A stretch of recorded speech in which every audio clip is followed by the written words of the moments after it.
very fond of telescopes. It's just a reminder of my father and the good times that we used to have. The telescope's just another way that I look at him being a scientist and the brilliant man he was. At night we would go outside and look at the stars, and he would tell me the different constellations, help me learn them. When there were meteor showers, he'd come and wake me up at 3 o'clock in the morning and take me outside, and we'd just stare and watch the meteor showers for hours. Just me and my dad outside, wrapped up in blankets.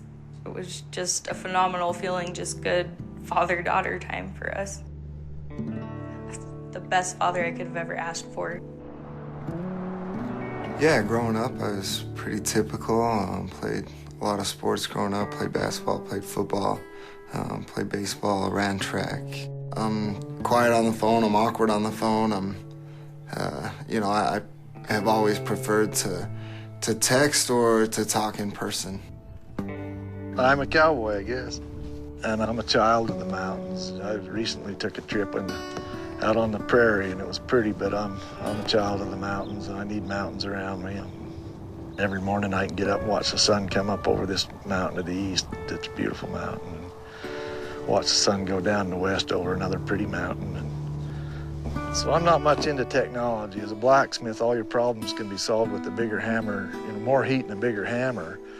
And so I'm not much of a technology guy, and I never have liked texting, and since that day I've liked it even less. I text often,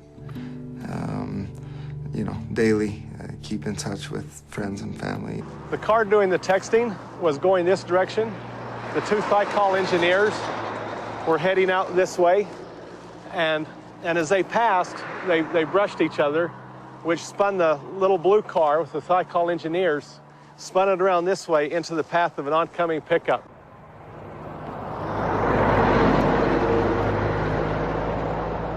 There's about a 15 or 16 mile stretch of Highway 30 going to Logan, and from the time we started on that stretch of road headed towards Logan, the driver ahead of me was distracted. I did notice that. He crossed over the center line multiple times. It was early in the morning. It was still fairly dark outside, and it was raining pretty bad. And on my way to work, I'm texting and reading messages, and I go across the center line and I hit another car. I don't remember what I was texting. I don't remember what the message said. That's how important it was. And I saw him cross over the center line, and at that moment, things kind of go into slow motion, and you could just see that, and I thought, man, this is gonna be bad. I remember the sound of the cars hitting, glass breaking, brakes and tires squealing. He just sideswiped it and sent it into a skid, and I had the definite recollection of thinking to myself that, I knew right then that I was going to collide with that car, and I just thought, oh, this is going to be bad. I knew right then and there, and the question in my mind was, how bad was it going to be? And my truck hit the passenger's side of the car and basically scooped the car up and carried it off into the ditch with us as we were, I had braked and was trying to get stopped and avoid it, and obviously I couldn't. My pickup went halfway through that car. I got out of my car, I ran back towards the accident, and there was a man on the phone. I heard him say that there were two men in the car that weren't breathing. The two people that were killed were inside the blue car. This other one shows what the car looked like after the accident.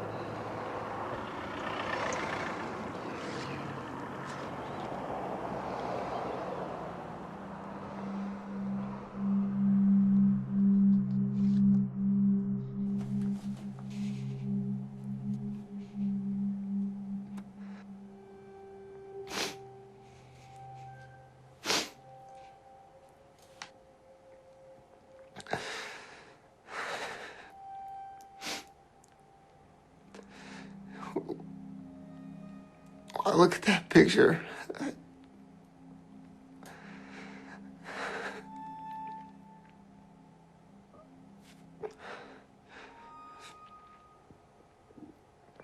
all I can think about is those families, those two men. And while I was driving, I decided that texting and driving was more important to me than those two men were to their families.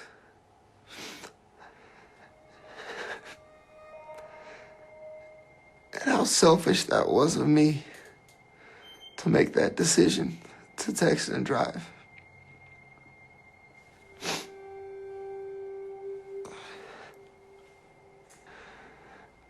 Knowing every day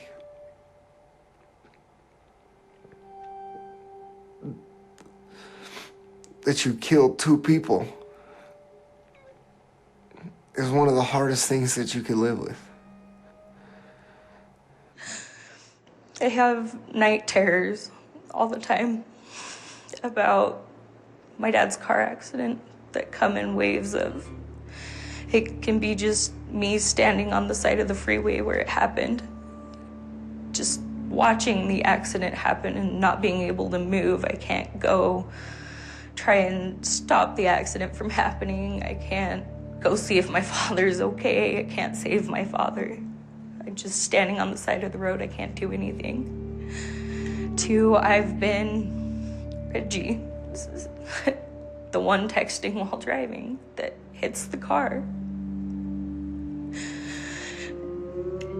Just being the one that causes the accident. And two, I've been the driver of the truck that T-boned my dad. Just sitting in the seat, just killing my own father. Ended up with some herniated discs in my back, and my knees took a pretty big beating in the dash, and you know how much of the damage to them was from the accident, I don't know, but horseshoeing's a very physical occupation. It's hard on your back anyway, and to suddenly end up with some herniated discs, you know, your life of the horseshoer is over.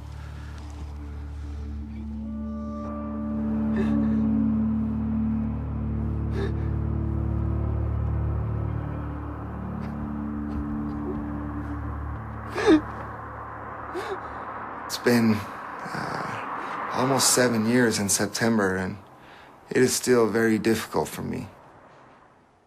That accident was preventable. There's no other way to look at it. Put my phone away, and I saved those two men's lives. And it's that simple. It's that simple for me now, looking back. And when I speak to others, I share the same message. I say, now it's that easy for you going forward to save someone's life. You put the phone away when you drive, and you're safer behind the wheel, and everyone else is safer on the road around you. I want people to look at me and look at what I did and what I caused and say, I don't want to be that guy.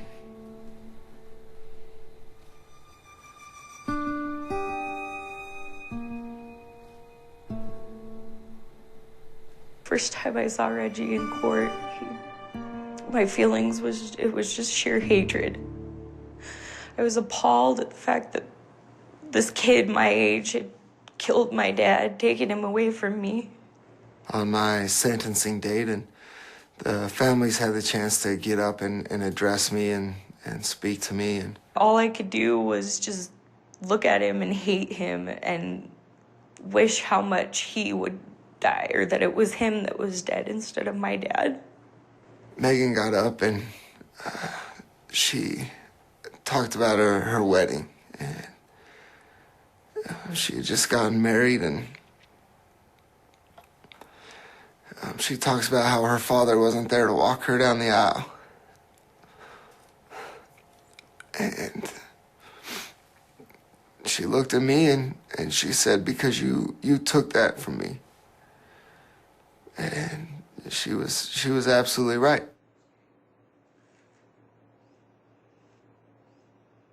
I would like to think that my dad is somewhere in the universe. I go outside at night and sit on my balcony when I'm really upset. I stare at the sky, and whenever I'm super upset, I always see a shooting star. And I like to think that that's my way, or my dad's way, of trying to communicate with me. I felt that my dad would not have wanted me to be mad at him for the rest of my life, and that I knew my dad had forgiven him. I knew that, and that he would want me to try and move on and forgive him and even get to know him. Forgiveness is, that's something that I see from Megan. I see that for forgiveness. I feel it. I'm grateful for it. I reached out to Reggie to tell him, you know, I forgive you. My dad forgave you. I want to help you through your, you know, trying to make a difference in this whole thing.